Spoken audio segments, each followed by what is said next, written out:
Quando ele fala aqui mais à frente, eu acho muito interessante que, sob o nome de anticristo, é preciso compreender não um indivíduo. Olha isso, ele deixa bem frisado, né? Não é um indivíduo. Aí ele cita até o Apocalipse para dizer, na verdade é uma besta. E a gente sabe, eu vou trazer aqui como um adendo, que besta era uma imagem já usada pelo profeta Daniel lá no Velho Testamento para se referir a reinos e não a pessoas. Ou seja, era realmente coletividades, tá? Reinados. Então, quando associa uma besta, o leitor original do grego já sabia, tendo a tradição judaica de fundo, que não era uma pessoa. Tinha que ser um reino, tinha que ser um agrupamento grande de pessoas. Então, o anticristo, na nossa opinião, diz ele aí, ó, não é indivíduo à parte, mas é a imagem alegórica de uma casta inteira de homens maus e do conjunto de falsas doutrinas, que eu vou fazer um adendo. Quando a gente estudou o Apocalipse, a gente falou muito dessa besta aí do Apocalipse, que traria a ideia anticristã. A coisa que Jesus mais antagoniza a Deus, no Sermão da Montanha, que ele põe como rival direto de Deus, não sei se vocês se lembram, é Mamon. Mamon. Não se pode servir a Deus e a Mamon. Isso tem até um título do Evangelho segundo o Espiritismo, né? Um capítulo do título é esse aí. O que é Mamon? Vocês se lembram? É a palavra aramaico para moeda. É o Deus dinheiro. Deus dinheiro. Ora, se é uma doutrina falsa, eu posso dizer que a doutrina do Mamon pode ser esse anticristo hoje, não pode? Pode. Se a gente fizer uma análise contextual, faz todo sentido. O imperialismo capitalista, o liberalismo ou neoliberalismo, que está no fundo disso tudo aí, ó, pode simbolizar toda a doutrina anti-Jesus, que se contrapõe a Jesus. E seguindo ela, você não consegue seguir a Deus, como Jesus coloca, né? É antagônico. A única vez que Jesus fala que não se pode servir a Deus e outra coisa, essa outra coisa é justamente o dinheiro, Mamon. Olha só a importância dessas análises. E você encontra isso no próprio Evangelho. A oposição a Mamon lá, o que se antagoniza, o anti-mensagem cristã, é justamente o Mamon. Então a gente pode dizer que está aí, no meio do governo imperial, imperialismo, ou sistema de doutrina falsa do anticristo, desde que Mamon domina o liberalismo, o capitalismo, como se queira chamar. No entanto, a gente pode dizer também que o poder em si, gerado pelo Estado, por exemplo, a gente não pode considerar o poder uma forma de capital também, né? Então a gente pode, será que podemos afirmar também que esse poder, como uma forma de capital, ele também faz parte do Mamon, entende? Então, se faz parte do Mamon, consequentemente o Estado, em sua concepção, né, através de quadros, etc. e tal, também faz parte do Mamon em si, né? Então, temos entidades para o Mamon, vamos dizer assim, né? Então, fica essa pergunta, né? A minha questão é justamente sobre o poder em si, né? O poder ele não pode ser considerado você ser um servidor de Mamon também, entendeu? Uma boa colocação, Hugo. Eu vou ter que fazer uma digressão conceitual aqui, porque veja bem, na visão, pelo menos, da filosofia cristã, quando Jesus fala do que virá para a Terra no futuro, vai ser uma coisa chamada reino. Reino de Deus.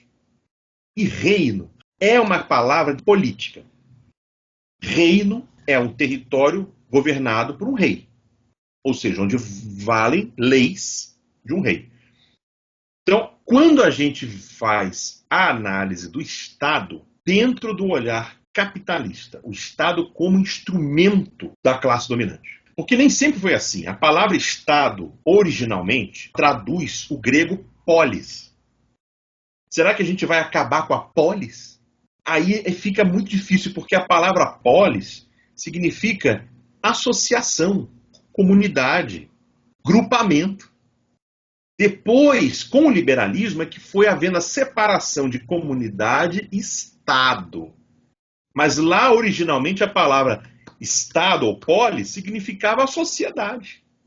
Sim, vai ter que acabar, sem dúvida, o Estado nesse olhar que desde muito vem sendo trazido para nós e funcionando, do Estado como braço de uma classe em um determinado sistema de opressão. Aí sim, essa ideia de Estado vai ter que ir embora. Mas a ideia de polis mais pura, que é o grupamento humano, não tem como acabar, porque você não vai dispersar a humanidade em isolados. O Estado, traduzido direto como polis, beleza, mas como instrumento de classe dominante, aí não, aí vai ter que acabar sim, porque no reino de Deus não vai ter classe dominante dominada para ter instrumento de classe dominante, né? É por isso que a gente fala sempre que isso vai se configurar como o comunismo. Vai ser o comunismo cristão. Como Leon Tolstói fala, do reino de Deus em nós, né? Como Cosme Marinho, né, também fala. Como Leon Denis também fala. É o comunismo que é baseado em lei divina. É o comunismo espiritualista, que fala o Karl Barchutel. Então, esse comunismo que se defende, ele é baseado na lei de Deus, ele é o reino de Deus. Ele vai ser uma polis, vai ter uma organização, mas não vai ter opressor ali. Vai ser a lei do próprio Deus governando a criatura. E a lei de Deus está escrita onde? Na consciência. Então, veja, vai continuar tendo polis? Vai. Estado, em linhas gerais? Vai. Mas não com a burocracia, com o funcionamento de classe dominante. Para a gente não descartar o conceito inteiro de Estado enquanto tradução de polis. Mas manter, né, o conceito capitalista, sim, do Estado vai ter que acabar. O comunismo, ele é a realização da lei de Deus. E não está muito longe, vamos falar sério, não está muito longe do marxismo também não. Porque a maneira como Marx propõe o comunismo é muito próxima dessa maneira, como a gente está vendo aqui com os espíritas. Muito próximo. Só que ele faz um olhar mais sociológico e científico. Mas os fins são os mesmos. A cada um sendo dado segundo a necessidade. Não é esse o lema? Então a doutrina cristã é essa. Tudo que vai contra, portanto, esse comunismo cristão que um dia acontecerá, é doutrina falsa, é mamon, é tudo isso aí que a gente pode chamar até de anticristo, né? Eu quero acrescentar um pouco do que tu disse, Luiz, usando um exemplo. Uma das passagens de Tchê em seus discursos é que a sociedade comunista, como desejada, aquilo que a gente quer atingir, ela só poderá ser alcançada com a formação de um novo homem. Ou seja, o homem é aquilo que ele é, o homem da sociedade capitalista, com a sua vida e sua psique formada numa sociedade capitalista e numa transição socialista, ele ainda não é o homem que se é necessário para a sociedade comunista. Então é necessário começar a transformar o homem para que ele se atinja a sociedade comunista. Isso através do seu trabalho, através da educação.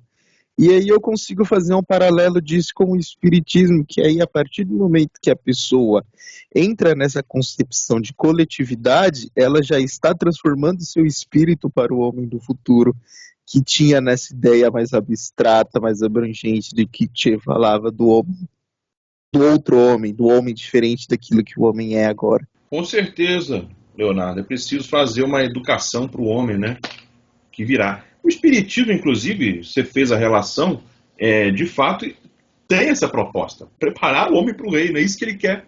Que será esse compartilhamento geral aí, né? Isso baseado nas obras espíritas clássicas. É só prestar atenção para que a mudança feita no homem se repercuta no meio, né? Porque senão a gente vai formando o homem bom, o homem santo. E se isso não for para as instituições, não for concretizado, plasmado em leis, instituições ou novas formas de sociedade ou sistemas, vai acontecer dos homens bons ficarem só saindo da Terra, encarnando em Júpiter, e a Terra continua. Séculos e séculos. Não. O Herculano Pires fala muito bem disso. essa iluminação do espírito, do indivíduo, tem que servir para iluminar o social também, para o social melhorar e melhorar o mundo, e não só o indivíduo. É um movimento coletivo, né? Só para ficarmos com essa ideia do anticristo aqui, ó. Ele é falsas doutrinas, que se opõem a Jesus, ao ensino de Jesus. E é uma casta também, tem um grupo aí responsável por isso, né?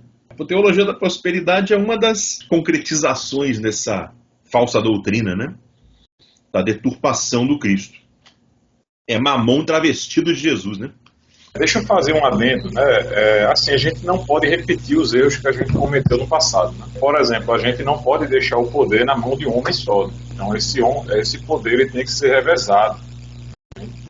Então, os governos do novo homem, ele devem funcionar como federações, vamos dizer assim, né? Com um poder rotativo. Então, que essas pessoas elas não recebem nenhum benefício, entendeu? Por estar na administração, vamos dizer assim, entende? Porque quando começa a receber benefícios, aí começa a engrenar a tal da burocracia, entende?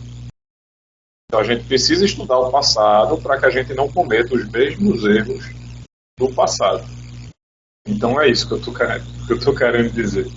A gente não deixar essas esperanças na mão de poucos homens. Entendeu? É isso. Perfeitamente, Hugo. Pensar isso, né? O fim do mundo, que não vai ser o fim do mundo, mas vai ser a transformação do mundo, tem que sofrer uma transformação política, econômica, senão não é o fim do mundo, moral, do velho mundo, para renová-lo. Então, esse reino de Deus tem que ser essa mudança na estrutura política, do sistema econômico, do social, tudo para um progresso que não pode regredir, né? E aproveitando a parte, ele diz aqui que o fim dos séculos está chegando, né? E a gente sabe que é exatamente o fim do imperialismo